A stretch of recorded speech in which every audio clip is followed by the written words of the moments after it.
안녕하십니까.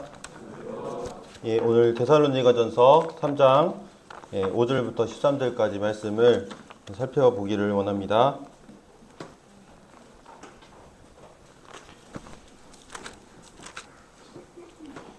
지난 시간에 5절까지 읽었었는데 5절 지난번에 충분히 교제를 못해서 5절부터 13절까지의 내용을 제가 먼저 본독해 드리도록 하겠습니다. 이러므로 나도 참다 못하여 너희 믿음을 알기 위하여 그를 보내었노니 이는 혹 시험하는 자가 너희를 시험하여 우리 수고를 헛되게 할까 함이니 지금은 디모데가 너희에게로부터 와서 너희 믿음과 사랑의 기쁜 소식을 우리에게 전하고 또 너희가 항상 우리를 잘 생각하여 우리가 너희를 간절히 보고자 함과 같이 너희도 우리를 간절히 보고자 한다 하니 이러므로 형제들아 우리가 모든 궁핍과 환난 가운데서 너희 믿음으로 말미암아 너희에게 위로를 받았노라. 그러므로 너희가 주 안에 굳게 선즉 우리가 이제는 살리라. 우리가 우리 하나님 앞에서 너희로 말미암아 모든 기쁨으로 기뻐하니 너희를 위하여 능히 어떠한 감사로 하나님께 보답할까. 주야로 심히 간구함은 너희 얼굴을 보고 너희 믿음이 부족한 것을 보충하게 하려 함이라. 하나님 우리 아버지와 우리 주 예수는 우리 길을 너희에게로 갈 수 있게 하시오며 또 주께서 우리가 너희를 사랑함과 같이 너희도 피차감과 모든 사람에 대한 사랑이 더욱 많아 넘치게 하사 너희 마음을 굳건하게 하시고 우리 주 예수께서 그의 모든 성도와 함께 강림하실 때에 하나님 우리 아버지 앞에서 거룩함에 흠이 없게 하시기를 원하노라. 먼저 지난 시간에 살펴봤던 내용을 잠깐 먼저 짚고 넘어가도록 하겠습니다. 2장 17절부터 3장의 내용에 걸쳐 있는 내용을 이렇게 살펴봤었는데 사도 바울이 이 데살로니가 지역에서 강제로 이렇게 쫓겨난 뒤에 데살로니가 교회에는 바울이 시간이 지났는데 왜 우리 이 교회에 다시 방문하지 않느냐에 대해서 좋지 않은 소문이 있었습니다. 여기에 바울은 이제 자기의 이 진정성을 이렇게 털어놓았는데 지금 여기 지도에 보다시피 자신이 이 데살로니가를 떠나서 베레아와 첫 번째 떠난 지역이었는데 이 첫 번째 떠난 지역에서도 유대인들이 찾아와가지고 이렇게 대적하는 이러한 모습을 겪게 되고 그리고 나서 두 번째 장소가 아테네였는데 이 아테네로 가는 그 길에 사도 바울은 홀로 이 길을 걸어가게 되었고 그러면서 자기가 몇 번이나 이렇게 가고자 했다는 것과 그 다음에 환난 가운데 있는 그들을 참지 못하여서 디모데라는 일꾼을 보냈다는 것을 통해서 그들 향한 마음이 정말 진심이었다는 것을 밝히는 내용을 지난번에 살펴보았습니다. 그러면서 당시 이제 환난 가운데 있었던 이 데살로니가 성도들을 위해서 그리스도인은 환난을 위해서 세움 받은 사람이라는 것을 말씀을 이렇게 하는 것을 통해서 함께 이렇게 교훈을 받았습니다. 오늘은 이제 3장의 내용을 살펴보고 데살로니전서가 크게 두 부분으로 나눠지는데 이 3장까지 내용이 이제 과거에 있었던 일 그리고 지금까지 있었던 어떠한 사건 위주로 되어 있던 내용이라면 이제 4장부터는 실제적인 권면하는 내용들이 펼쳐지게 되는데 이 3장까지 이 내용을 이렇게 정리하도록 하겠습니다. 방금 읽었던 말씀들을 이렇게 정리를 해보면 5절의 말씀에는 디모데를 보냈던 이유가 또 다른 이유가 사탄의 시험을 막기 위해서 보냈다는 내용을 지금 말하고 있고 그리고 이제 이 디모데로부터 데살로니가 교회의 소식을 듣게 되는데 그 소식의 내용이 바로 6절에 기록이 되어 있습니다. 그리고 이 디모데가 전한 이 소식을 듣게 되었을 때 사도 바울이 가졌던 어떤 감정이나 또 반응들이 이렇게 나타나게 되는데 그런 반응들이 한 4가지 정도로 정리가 됩니다. 그래서 위로를 받았다. 또 생기를 되찾게 되었다. 또 하나님 앞에 감사하게 되었다. 그리고 주야로 기도하고 있다는 이러한 내용들이 이제 사도 바울의 반응으로 이렇게 보게 됩니다. 그러면 5절부터 말씀을 살펴보도록 하겠습니다. 제가 5절의 말씀을 다시 한번 읽어드리겠습니다. 이러므로 나도 참다 못하여 너희 믿음을 알기 위하여 그를 보내었노니, 여기서 그는 디모데입니다. 이는 혹 시험하는 자가 너희를 시험하여 우리 수고를 헛되게 할까 함이니. 데살로니가전서 3장에서 가장 많이 나타나는 단어가 있다면 너희 믿음이라는 단어입니다. 몇 번 정도 나올까요? 5번 나옵니다. 5번. 앞에 답이 있습니다. 2절에 보시면 너희 믿음에 대하여 위로한다 라고 하면서 한 번 나왔고요. 5절에 보면 이러므로 나도 참다 못하여 너희 믿음을 알기 위하여 라고 되어 있고 6절에 보시면 지금은 디모데가 너희에게로부터 와서 너희 믿음과 사랑의 기쁜 소식을 우리에게 전했다라고 하면서 세 번째 나와 있고요. 7절에 보시면 너희 믿음으로 말미암아 너희에게 위로를 받았다라고 하면서 네 번째 나와 있고 마지막으로 10절에 보시면 이제 사도 바울이 너희 믿음이 부족한 것을 보충하게 하기 위해서 가기를 원한다라 하면서 5번의 이 기록이 되어 있습니다. 우리가 이 3장의 말씀을 보면서 왜 이 너희 믿음, 데살로니가 성도들의 믿음에 대한 언급을 사도 바울이 이렇게 많이 했겠습니까? 그것은 바로 사도 바울의 마음 가운데 굉장한 관심을 가졌던 것은 다름이 아닌 그들의 믿음의 진보를 염두하고 있었던, 항상 데살로니가 성도들의 믿음이 어떠할까에 대한 염려가 그의 마음 가운데 가득했기 때문에 그러한 표현들을 반복했다는 것을 볼 수가 있습니다. 그런데 이 데살로니가 성도들의 이 믿음을 넘어뜨리고자 하는 이 부분에 대해서 환란이라는 눈에 보이는 영향력뿐만 아니라, 어려움뿐만 아니라 이제 이 사탄이라는 영적인 존재가 있다는 것을 이제 5절에서 언급하고 있습니다. 여기 시험하는 자는 바로 사탄입니다. 이 사탄이 너희를 시험하게 될 것 같다라는 이런 염려를 하고 있는 것을 보게 되는 것입니다. 성도는 환난 가운데 처할 때가 있는데 이 환난의 상황 가운데 있을 때 바로 사탄 마귀는 그 사이를 통해서 성도들을 넘어뜨리고 힘들게 하는, 그리고 낙심 가운데 처하게 하는 이러한 역할을 하고 있다는 것을 우리는 볼 수가 있습니다. 그래서 제가 이 성경에 나와 있는 이 어려움 가운데, 고난 가운데 있을 때 사탄이 또 어떻게 역사하는지에 대해서 한 3가지 사례를 한번 살펴봤는데, 먼저 첫 번째 사례는 욥의 고난을 우리가 떠올려 볼 수가 있습니다. 욥은 하나님 앞에서 온전하고 정직하고 하나님을 경외하는 사람이었습니다. 그런데 사탄은 그가 까닭 없이 하나님을 경외하겠느냐라고 하면서 그럴 리가 없다고 하며 이제 그의 재산을 건드려 봐야 되고 그의 자식들을 건드려 보아야 그의 진심을 알 수 있다고 하면서 사탄의 이렇게 하나님 앞에 건의하는 이러한 부분들이 욥기에 나오게 됩니다. 심지어 이제 욥은 자신의 건강마저 잃게 되는 이러한 상황 가운데서 온몸에 종기가 나게 되고 질그릇 조각으로 자기 온몸을 긋게 되는 이러한 상황까지 처하게 됩니다.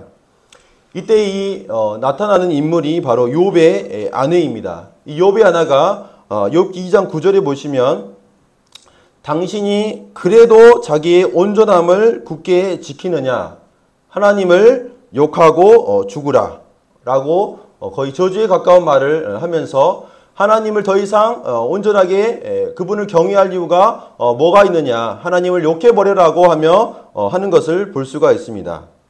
우리가 이 어려운 상황 가운데 처하게 되었을 때 욥을 넘어뜨리기 위해서 사탄이 사용한 것이 무엇이라고 우리가 볼 수가 있습니까?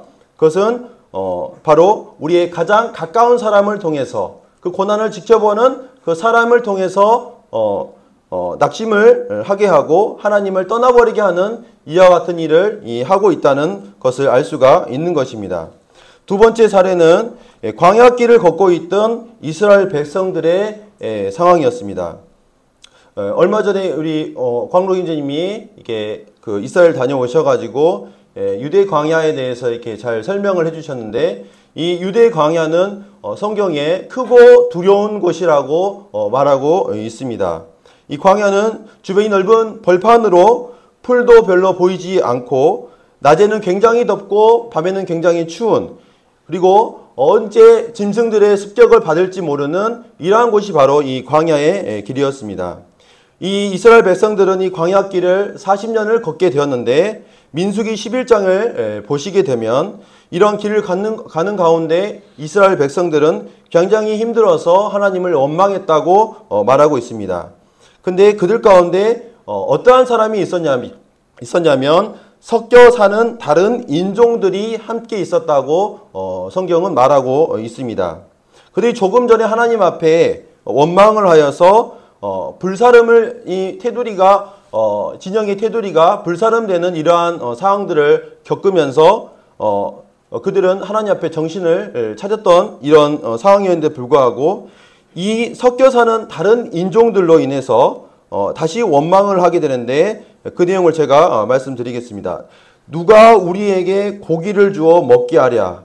우리가 애굽에 있을 때에는 값없이 생선과 오이와 참외와 부추와 파와 마늘들을 먹은 것이 생각나거늘 이제는 우리의 기력이 다하여 이 만나 외에는 보이는 것이 아무것도 없도다.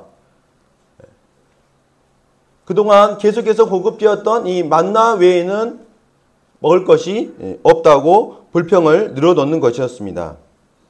그리고 심지어 이 섞여 사는 그 사람들의 영향을 받아서 그들은 자기 집문 앞에 앉아서, 성경은 온 이스라엘 백성들이 집문 앞에 앉아서 엉엉 울었다고 기록하고 있습니다.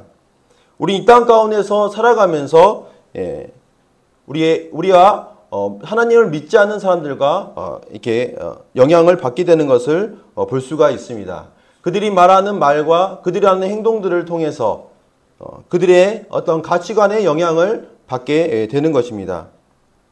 사탄은 믿지 않는 이러한 사람들을 통해서 우리 가운데 낙심하고 하나님 앞에 원망하는 이러한 모습을 낳게 하는 것입니다. 그리고 세 번째는 우리가 잘 아는 마태복음 4장에 나와 있는 사탄이 40일 동안 굶주렸던 우리 주님 앞에 시험하는 장면이 나와 있는데, 우리 주님께서 육신의 배고픔, 40일 동안 굶으셨으니까 얼마나 배고프시겠습니까? 이 40일 동안 굶주리게 되었는데, 이 40일의 굶주림에 있는 이 주님의 주님을 향해서 사탄이 돌덩이가 떡덩이가 되게 하라. 그 다음에 성전 꼭대기로 올라가서 뛰어내려보라. 그러면 천사가 받들어 줄 것이다. 또 높은 산에 데리고 가서 나에게 경배를 하면 이 모든 영광을 너에게 주겠다 하면서 이 주님 앞에 나와 이 사탄이 넘어지게 하는 이러한 모습을 볼 수 있고, 우리 주님이 하나님의 말씀을 신뢰하지 못하고 또 하나님 말씀을 불순종하게 하는 이러한 일을 이 사탄이 계속해서 하고 있는 것을 볼 수가 있습니다. 우리가 환난에 처하게 될 때 사탄은 이처럼 역사하여서 하나님을 신뢰하지 못하게 하고 결국에는 우리가 낙심 가운데 빠지게 하는 것입니다. 사탄은 오늘날에도 삼킬자를 찾고 있다고 성경은 말하고 있습니다. 언제 우리에게 환난의 상황에 너 하나님을 섬겨봤자 아무런 소용이 없을 거야. 남에게 하나님을 믿으라고 말할 필요가 없다. 너도 하는 일이 제대로 풀리지 않는데 어떻게 전도할 수 있겠느냐 하면서 사탄은 우리의 마음 가운데 담대함과 힘을 잃게 만드는 것입니다. 우리의 삶 가운데 실제적으로 여러 가지 일들을 통해서 사탄은 우리의 힘을 빼앗고 하나님을 바라보지 못하게 하는 이러한 일들을 하고 있는 것을 저를 포함해서 모든 성도님들이 경험하고 있을 거라 생각이 듭니다. 그럴 때 성경은 우리가 어떻게 이러한 환난 가운데 사탄의 시험에서 극복할 수 있는지 말하고 있는지 살펴보도록 하겠습니다. 성경은 먼저 첫 번째로는 하나님을 의지하라고 말하고 있습니다. 시편 42편 5절의 말씀인데 내 영혼아 네가 어찌하여 낙심하며 어찌하여 내 속에서 불안해하는가. 너는 하나님께 소망을 두라. 그가 나타나 도우심으로 말미암아 내가 여전히 찬송하리로다. 낙심할 것이 아니라 하나님께 소망을 두게 될 때 그분의 도우심으로 다시 찬송을 드릴 거라고 이야기하고 있는 것을 볼 수가 있고, 또 잘 아는 말씀인 시편 46편에도 하나님은 우리의 피난처시요 힘이시니 환난 중에 만날 큰 도움이시라. 그러므로 땅이 변하든지 산이 흔들려 바닷 가운데 빠지든지 바닷물이 솟아나고 뛰놀든지 그것이 넘침으로 산이 흔들릴지라도 우리는 두려워하지 아니하리로다. 우리가 환난 가운데 있을 때 피난처가 있는데 그 피난처는 바로 하나님 그분이시라고 하는 것입니다. 그분께 피하게 되었을 때 우리는 땅이 변하고 산이 흔들리고 바닷 가운데 빠지는 이러한 위험 가운데 있을지라도 우리는 두려워하지 않는 이러한 마음을 먹게 된다는 것을 말하고 있는 것입니다.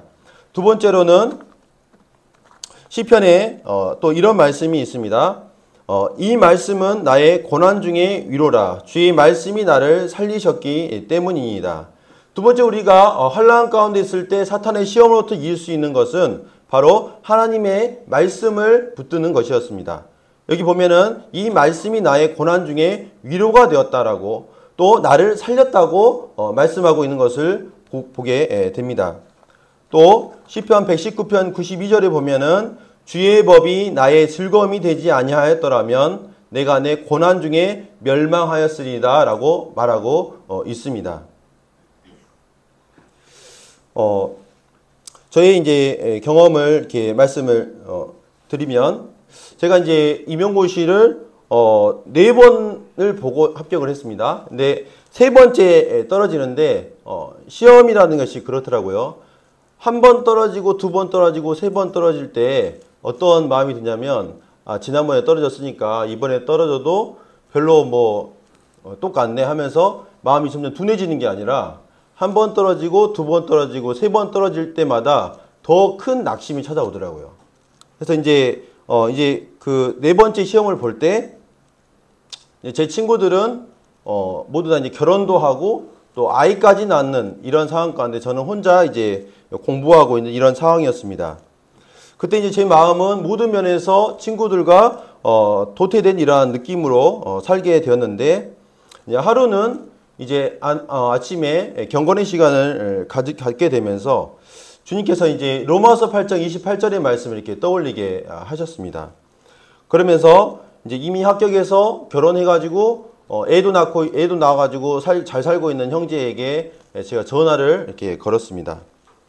형제, 지금부터 내가 하는 말을 잘 들어 라고 하면서 내가 지금은 시험을 4번째 보고 있지만 말이야, 주님께서 이 일을 통해서 합력하여 선을 이루실 것이라고 하나님께서 그 하신 약속을 나는 믿어 라고 전화를 이렇게 통화를 했습니다. 그러니까 반대쪽에서 이제 형제가 어땠을까요? 뜬금없는 이야기를 형제가 하고 있구나 하면서 웃더라고요. 그래서 이제 할 말이 없어서 그런지 나도 그렇게 믿네 하고 이제 전화를 이렇게 끊었습니다. 제가 왜 그렇게 말을 했냐면, 우리는 로마서 8장 28절의 말씀을 잘 알고 있습니다.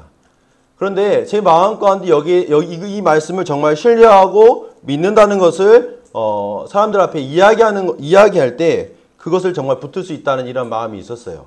그래서 환난의 상황 가운데 정말 이 로마서 8장 28절이 저에게 주신 말씀이다라고 붙들면서 이 4번째 시험을 이렇게 치렀던 그런 경험이 생각이 납니다. 우리가 환난의 상황에서 우리가 붙들어야 할 것은 세상 사람들이 하는 말과 주변의 어떤 시선이 아니라 피난처이신 그 하나님을 바라봐야 하는 것이고, 하나님의 말씀이 바로 우리의 위로가 될 수 있다는 것을 성경은 이렇게 말하고 있다고 하는 것입니다.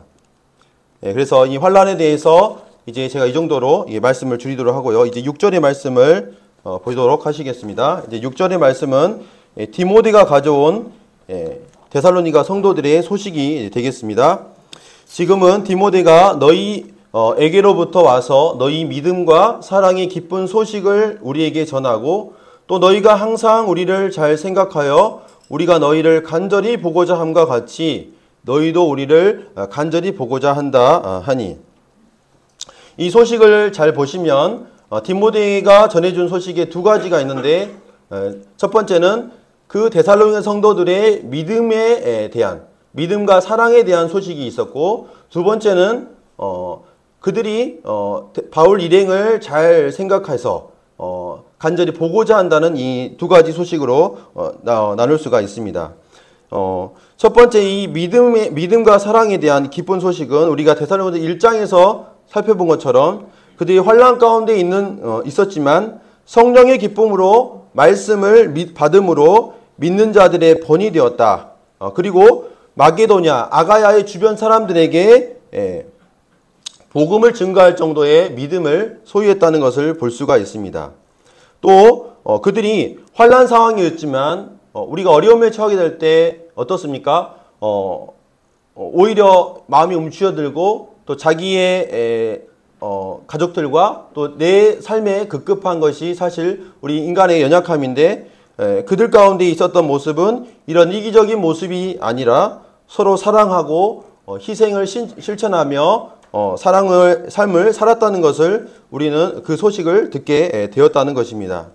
그리고 두 번째로 바울 일행을 잘 생각했다라고 이렇게 성경이 되어 있는데, 다른 번역을 보니까 좋게 생각했다 라고 말하고 있습니다. 그들이 바울 일행을 좋게 생각해서 긍정적으로 그들을 대하고 있다는 것을 디모데가 전해왔다는 것입니다. 저는 특별히 믿음과 사랑의 소식도 좋지만 디모데가 사도 바울에 대한 마음을 전해준 것에 대해서 주목이 되었습니다. 왜 디모데는 바울이 궁금해했던 그 믿음의 상태에 대해서 언급만 하는 것이 아니라 어떻게 보면은 개인적인 감정이라고 보이는 이 부분까지 보고를 하였을까? 이걸 생각해 보았을 때 저는 이 신앙이 정말 중요하지만 신앙을 가르쳐주고 전수해준 영적인 지도자를 어떻게 대하는 것이냐, 이것이 더 또 중요한 일이 아닌가라는 생각을 갖게 되었습니다. 우리가 믿음의 길을 걷게 되면서 이단에 빠지는 이러한 분들이 이렇게 계시는데, 실제로 이단에 빠지지 않기 위해서 가장 좋은 방법이 무엇이냐라는 이런 질문이 있었는데, 그것은 바로 교회의 인도자와 가깝게 평소에 지내는 것이 답이 된다는 얘기를 제가 들은 적이 있습니다. 교묘한 이단 사상을 이렇게 듣게 되었을 때 그것을 교회 인도자에게 가져와서 누가 이런 얘기를 했는데 이것을 어떻게 보면 좋겠습니까? 라고 한다면 누가 이단의 사상에 이렇게 어려움에 빠지게 되겠습니까? 요한계시록에 나와 있는 이기는 자는 이긴 자가 되어야 된다. 이런 표현들이 이게 신천지감이 있게 되는데, 그런 것들에 대해서 혹해가지고 그게 맞다라고 이렇게 생각하는 그런 부분들이 있는데, 그것을 그대로 교회 인도자들과 평상시에 이렇게 상의하는 관계였다면 결코 신천지에 빠질 일이 없겠죠. 비단 이런 이단과의 관련된 상황뿐만 아니라 중요한 진로의 문제, 또 결혼의 이런 과정을 결정하는 데 있어 지도자와 함께 상의하게 되었을 때 보다 바람직한 주님 안에서 아름다운 이런 과정 가운데 우리가 그 과정들을 밟을 수 있다는 것입니다. 성경에 여러 교회들이 나오고 있는데 어려운 교회들, 영적으로 힘들었던 교회들을 공통점이 있는데, 그것은 고린도 교회를 봤을 때 바울과의 관계 가운데 사도권을 의심하는 이러한 모습이 고린도 교회에 있었고, 또 어려움 가운데 있었던 교회가 갈라디아 교회였는데, 갈라디아 교회에는 이 바울을 이간시키는 이 율법주의자들이 이렇게 개입을 하고 있었던 이런 상황이었던 것을 우리가 보게 될 때 바로 이 영적인 지도자와 어떤 관계를 맺고 있느냐가 참으로 중요한 것을 볼 수가 있는 것입니다. 오늘날은 정말 핸드폰을 통해서 유튜브를 통해서 너무나 많은 성경 말씀을 가르쳐주는 그런 사람들의 이게 설교를 우리가 들을 수가 있습니다. 그런데 그럴 때 우리가 교회 인도자들과 함께 그런 부분에 대해서 교제를 평상시에 이렇게 가까이 했을 때 우리는 바른 분별을 키워 나아갈 수 있지 않을까 하는 부분들을 이렇게 생각하게 되었습니다. 그래서 디모데가 가져왔던 이런 소식들을 이렇게 보게 됐고, 이제 7절부터는 이런 소식을 듣게 되었을 때 바울이 보인 이 반응들이 이제 나오고 있습니다. 7절부터 제가 이제 7절도 읽도록 하겠습니다. 이러므로 형제들아, 우리가 모든 궁핍과 환난 가운데서 너희 믿음으로 말미암아 너희에게 위로를 받았노라. 먼저 첫 번째로 그들의 믿음과 또 보고자 하는 이러한 소식을 듣게 되었을 때 바울의 첫 번째 반응은 위로를 받았다고 말하고 있습니다. 특별히 여기 말씀을 보시면 형제들아, 우리가 모든 궁핍과 환난 가운데 있었다고 이야기를 하고 있습니다. 사실 사도 바울의 모습, 이 일정을 이렇게 보게 되면 데살로니가 교회에 있을 때도 유대인들의 추격 때문에 피신을 하여서 도피하게 되었고, 베레아에 갔을 때도 그 유대인들이 또 쫓아와가지고 어쩔 수 없이 또 피신하게 되었고, 또 아테네에 갔을 때도 복음을 전했는데 그 우상이 가득한 그곳에서 하나님의 이 복음을 전했을 때 조롱하는 사람들의 이 조롱을 이 사도 바울은 받았던 것입니다. 계속해서 이러한 어려움 가운데 있고 힘겨운 이러한 모습 가운데 사도 바울이 복음을 이렇게 전했는데 이제 이 디모데로부터 전해들어온 그들의 믿음을 통해서 들었던 이것은 그에게 큰 위로를 줬다고 말하고 있는 것입니다. 이어서 8절을 이어서 보고 교제를 하도록 하겠습니다. 8절을 보시면 두 번째는 이 사도 바울이 이제 힘을 얻게 되었다라는 것을 볼 수가 있는데, 그러므로 너희가 주 안에 굳게 선즉 우리가 이제는 살리라. 그들의 믿음의 상태에 대해서 사도 바울은 주님 안에서 굳게 서 있다라고 지금 말하고 있는 것입니다. 그렇게 되었을 때 사도 바울의 마음 가운데 우리가 이제는 살겠다라고 지금 이렇게 말하고 있는 것입니다. 그동안 그러면 사도 바울은 어떠한 마음이었다는 것입니까? 굉장히 힘들고 노심초사하고 거의 죽겠다 하는 그런 마음의 상태였다는 것을 우리는 알 수가 있습니다. 밥을 안 먹었겠지만 이제 먹을 걸 두고 먹으면서도 데살로니가 성도들이 생각이 나면 마음 가운데 이걸 어떻게 먹나 하면서 전전긍긍하며 어쩌면 그러한 마음으로 살았던 것을 생각해 볼 수가 있는 것입니다. 저는 이제 이 부분을 보면서 먼저 첫 번째로는 바울이 얼마나 데살로니가 성도들을 향하여 진심으로 그들을 사랑했는지 볼 수가 있었습니다. 그래서 물론 우리가 지금 현재 우리가 보고 있는 이 성경의 말씀에 데살로니가 성도들과 사도 바울이 이런 지금 강제로 떼어짐으로 인하여서 발생된 이 상태와 또 우리가 성도들 간에 지금 교제하는 이것이 우리 여러 가지 상황 면에서 다르다라는 것은 우리가 이렇게 인정합니다만, 우리의 마음 가운데 성도들의 어려움에 대해서 또 성도들이 또 즐거운 일에 대해서 함께 울고 함께 웃어야 하는 이것이 바로 그리스도의 몸의 같은 지체라는 것을 우리는 생각해 볼 때 우리의 마음 가운데 성도의 어떤 상황에 대해서 관심을 갖고 또 함께 기도하고 하는 이런 부분이 또 필요하지 않나 하는 생각들을 갖게 되고, 두 번째로 이 부분들을 보면서 진정한 하나님의 일꾼은 무엇으로부터 위로를 받고 힘을 얻는지에 대해서 보게 되었습니다. 서신서들을 보게 될 때 사도 바울이 성도들로 위로를 받았다는 표현이 세 군데에 등장하는 것을 찾아볼 수가 있습니다. 첫 번째로 나온 부분이 고린도후서 7장 7절의 부분인데, 여기 보시면 이렇게 기록이 되어 있습니다. 여기서 그는 디도라는 일꾼입니다.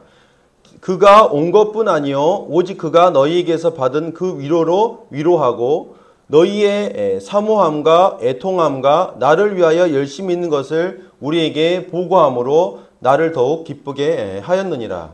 여기 너희는 고린도 교회 성도들입니다. 고린도 교회 성도들 가운데 죄를 짓고 회개하지 않는 이러한 형태의 고집스러운 이런 모습들이 있었습니다. 여기에 대해서 사도 바울은 눈물의 편지라는 서신을 한 가지를 이렇게 보내게 되는데 그 편지를 받고 나서 이 고린도 교회 성도들이 변화된 이런 모습을 지금 기록하고 있는 것입니다. 너희가 사모하게 되었다. 하나님을 더욱 사모하게 되었을 것이고 그분의 말씀을 더 이렇게 사모하게 되었다라는 것을 볼 수가 있고 또 자신들이 지은 이 죄악에 대해서 애통해하며 하나님 앞에 자복하는 이러한 심령이 되었고 또 더 나아가서 열심을 내는 이러한 변화된 모습을 보였을 때 사도 바울은 위로를 받았다고 지금 말하고 있는 것입니다. 두 번째는 골로새서에 나오는데 골로새 4장 11절에 보시면 유스도라 하는 예수도 너희에게 문안하느니라. 그들은 할레파이나 이들만은 하나님의 나라를 위하여 함께 역사하는 자들이니 이런 사람들이 나의 위로가 되었느니라. 사도 바울은 자기에게 잘해준 사람이 아니라 하나님의 나라를 위해서 일하는 성도를 바라보게 될 때 사도 바울은 위로를 받았다고 지금 말하고 있는 것입니다. 그리고 이제 세 번째가 방금 보았던 3장 7절에 이 데살로니가 성도들이 믿음 가운데 믿음을 지키는 이러한 모습을 보았을 때 위로를 받았던 것입니다. 이런 부분들을 보면서 우리 교회가 무엇으로 위로와 힘을 얻어야 할까라는 부분들을 생각을 해보았습니다. 그것은 바로 하나님께서 우리 성도들의 삶 가운데서 변화를 일으키시는 그분의 뜻을 쫓아서 나아가는 이러한 믿음의 진보를 나타내게 되었을 때 진정한 우리는 힘을 얻고 위로를 받아야 한다는 것입니다. 올해 이제 한 해가 한 달 정도밖에 남지 않은 상황입니다. 12월이 되면 한 해를 이제 결산하게 되는 이런 해가 될 텐데 한 해를 이렇게 돌아보면서 하나님께서 나의 삶 가운데 얼마나 이렇게 변화시키셨는가, 또 내가 아직 하나님께서 나의 삶 통해서 열매 맺기를 원하시는 것이 무엇이 있는가, 이런 부분들을 또 점검하면서 내가 더 사모해야 할 것이 무엇이 있고 내가 더 애통하며 또 열심을 예하는 것이 무엇이 있는지 이런 부분을 통해서 하나님께서 또 영광을 받으실 거라 생각이 됩니다. 다음으로 이제 9절 말씀을 보도록 하겠습니다. 세 번째로 이제 사도 바울이 이 소식을 들었을 때의 반응이라고 볼 수가 있는데요. 우리가 우리 하나님 앞에서 너희로 말미암아 모든 기쁨으로 기뻐하니 너희를 위하여 능히 어떠한 감사로 하나님께 보답할까?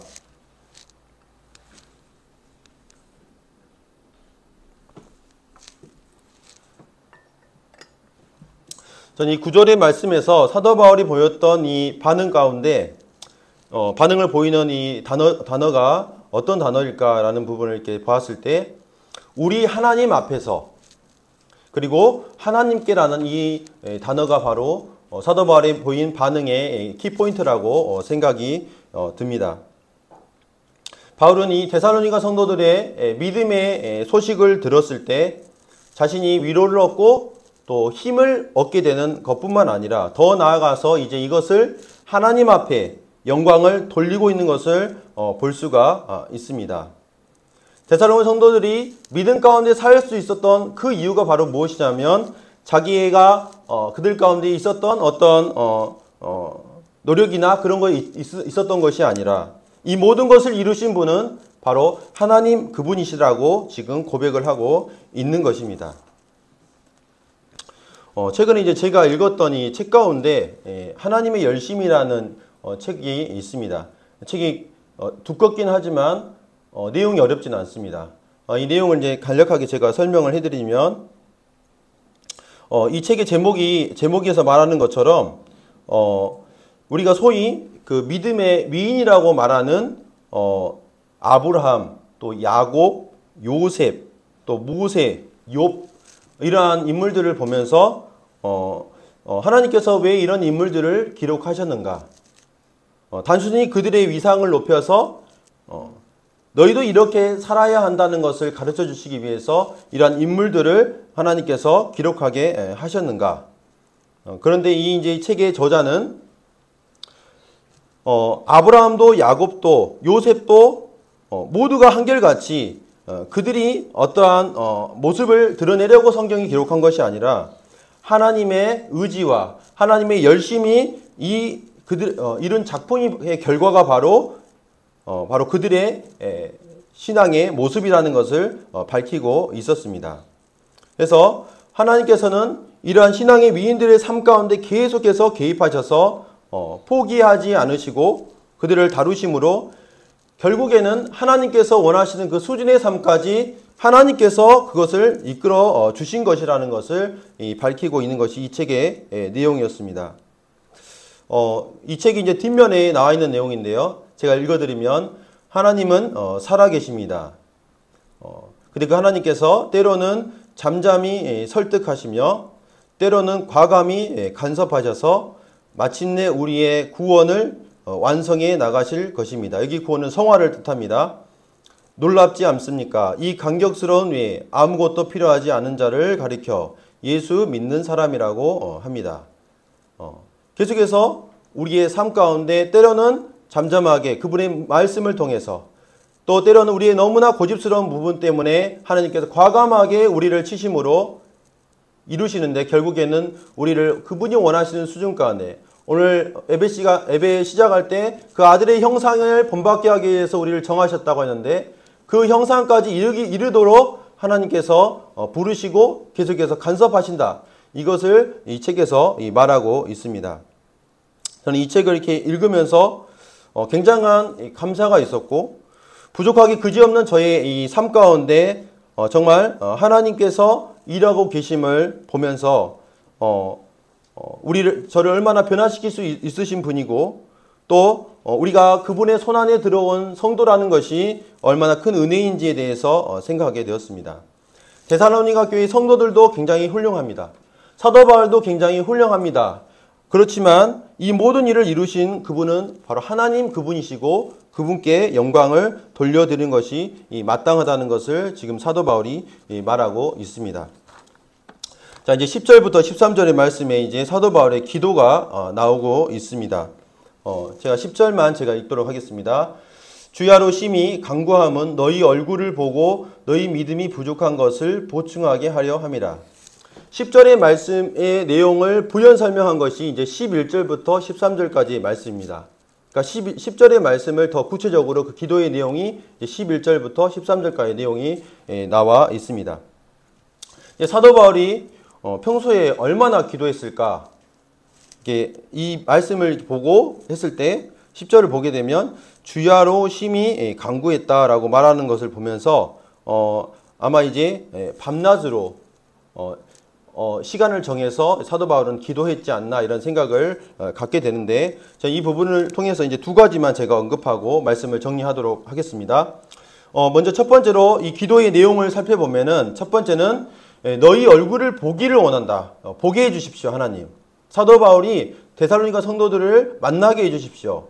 그래서 11절에도 우리 길을 너희에게로 갈 수 있게 하시오며 갈 수 있게 해달라. 이것을 기도 내용에 포함시키고 있습니다.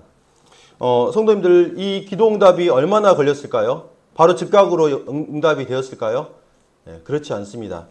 이게 한번 찾아보도록 하겠습니다. 사도행전 18장을 잠깐 보겠습니다. 사도행전 18장 11절입니다. 덧셈을 하셔야 됩니다. 18장 11절 말씀입니다. 사도 바울이 이 편지를 쓴 장소는 고린도입니다. 그래서 이 고린도에서 지금 편지를 썼는데 고린도에 머물렀던 시기가 지금 나와 있습니다. 18장 11절 보시면요. 얼마의 기간이 나오냐면 1년 6개월을 머물며 그들 가운데서 하나님 말씀을 가르치니라. 1년 6개월을 고린도에서 머물렀습니다. 이 시기가 나와 있고요. 그다음 19장으로 가시면 19장에 가시면 이제 2차 전도여행이 끝나고 3차 전도여행이 아주 간략하게 설명이 되어 있고요. 19장에 가면 이 3차 전도여행에 갔던 장소가 이제 에베소라는 장소가 나와 있는데 19장 8절을 보시면 기간이 나와 있습니다. 에베소에 머물렀던 시간이요. 8절 보시면 바울이 회당에 들어가 얼마 동안요? 석 달 동안 담대히 하나님 나라에 관하여 강론하며 이렇게 석 달이 있었다는 것을 볼 수가 있고요. 지금 더하고 계시죠? 그 다음에 10절 보겠습니다. 10절 보시면 석 달이 있었던 게 아니고 10절 보시면 얼마 동안요? 2해 동안 이같이 하니 아시아에 사는 자는 유대인이나 헬라인이나 다 주의 말씀을 듣더라. 얼마입니까? 2년이죠. 다 더하면 얼마입니까? 3년 9개월이 되겠습니다. 3년 9개월. 근데 최소한의 기간이 3년 9개월입니다. 사도 바울이 기도를 했는데 3년 9개월, 최소한 3년 9개월의 기간. 그리고 20장에 가면 이제 나오는데 20장 1절에 보시면요. 바울이 이제 드디어 데살로니가 성도들을 만나게 되는데 20장 1절에 보시면요. 소요가 그침에 바울은 제자들을 불러 권한 후에 작별하고 떠나 마게도냐로 가니라. 마게도냐로 가는 이 마게도냐의 데살로니가 지역이 있습니다. 그래서 이때 만나게 된 겁니다. 그래서 이 부분을 보면서 우리가 기도에 대해서 생각해 볼 수 있는 것은 우리의 기도가 우리는 빨리 응답되기를 바라지만 하나님께서는 때로는 그 시간표를 그분의 때에 응답하시는데 반드시 응답하신다는 것입니다. 우리가 기도를 하게 되었을 때 당장에 응답하지 않으실 경우도 있지만 하나님은 반드시 응답하시는 분이 하나님이시라는 것. 그것을 이 부분을 통해서 우리는 발견할 수가 있고요. 그 다음에 두 번째는 이제 12절과 13절의 말씀의 내용인데요. 여기 보시면 우리의 마음을 굳건하게 하는 것이 무엇인가에 대해서 저는 볼 수가 있었습니다. 그게 뭐냐?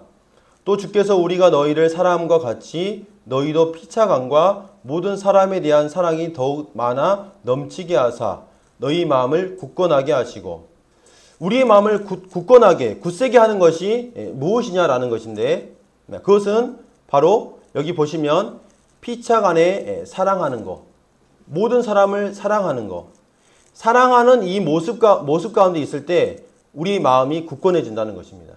우리는 때로 우리 마음이 굳건해지기 위해서 개인적으로 성경을 많이 보고 또 기도를 많이 하면은 굳건해진다고 생각을 할 수 있습니다.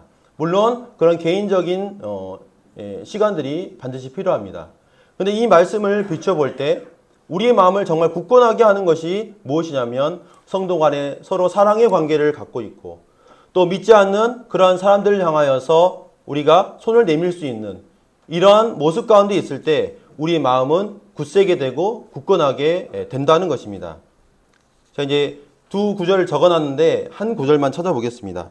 요한일서 3장 18, 19절 말씀을 잠깐 보시겠습니다. 요한일서 3장 18, 19절입니다. 시간이 많이 되어서 제가 이 구절만 찾고 말씀을 정리하도록 하겠습니다. 요한일서 3장 18절 말씀은 되게 잘 아시는 말씀이죠. 근데 19절 말씀은 또 이렇게 한번 보시겠습니다. 18절 보시면 자녀들아 우리가 말과 혀로만 사랑하지 말고 행함과 진실함으로 하자라고 이렇게 되어 있습니다. 그러면서 19절에 뭐라고 되어 있냐면 이로써라는 단어가 있습니다. 우리가 말과 혀로만 사랑하지 않고 행함과 진실함의 이 사랑의 삶을 실천하게 될 때 어떠한 변화가 있냐면 이로써 우리가 진리에 속한 줄을 알고 우리가 진리에 속하다는 것을 확신하게 되고 두 번째 또 우리 마음을 주 앞에서 굳세게 하리니 우리가 성도 간에 화목하고 사랑의 관계를 맺고 또 믿지 않는 그런 사람들까지도 우리가 손을 내밀고 나눠주는 이러한 사랑을 실천하게 될 때 하나님께서는 우리 마음에 굳센 마음을 허락하신다는 것을 말하고 있는 것입니다. 요한일서 4장 18절 말씀에는 집에 가서 한번 찾아보시면 사랑에는 두려움이 없다는 말씀을 하고 있습니다. 두려움이 있는 자는 사랑에 거하지 아니하였다라고 말하고 있습니다. 왜 우리 마음 가운데 두려움이 있고 또 뭔가 꺼름칙한 이런 것이 있느냐? 그것은 사랑의 관계 가운데 있지 못하기 때문이라는 것입니다. 그래서 이 부분들을 이제 사도 바울의 이 기도 가운데 있는 내용을 통해서 우리가 받을 수 있다 생각이 되어집니다. 말씀을 정리하면은요, 디모데로부터 사도 바울이 받은 소식을 듣고 바울이 보인 이 반응들에 대해서 살펴보았습니다. 환난 중에도 믿음을 지킨 이들의 모습을 사도 바울을 기쁘게 했고 또 힘을 내게 하는 이러한 상황 가운데 있었고 또 그들이 이제 하나님께 영광을 돌리게 되는 그리고 그들을 위해서 기도하게 되는 이런 모습들을 우리는 살펴볼 수가 있었습니다. 이 말씀들을 이렇게 정리하면서 데살로니 성도들 믿음을 향한 이 바울의 그런 이 마음과 또 우리가 어떻게 주님 앞에서 살아야 할지 부분에 대해서 이렇게 교훈 받았으면 좋겠습니다. 예, 다음 시간에는 이제 4장의 실제적인 이런 권면들이 나오게 되는데 부족한 것을 보충하게 하게 한 이러한 내용들이 이제 나오겠습니다. 예, 말씀을 드리도록 하겠습니다.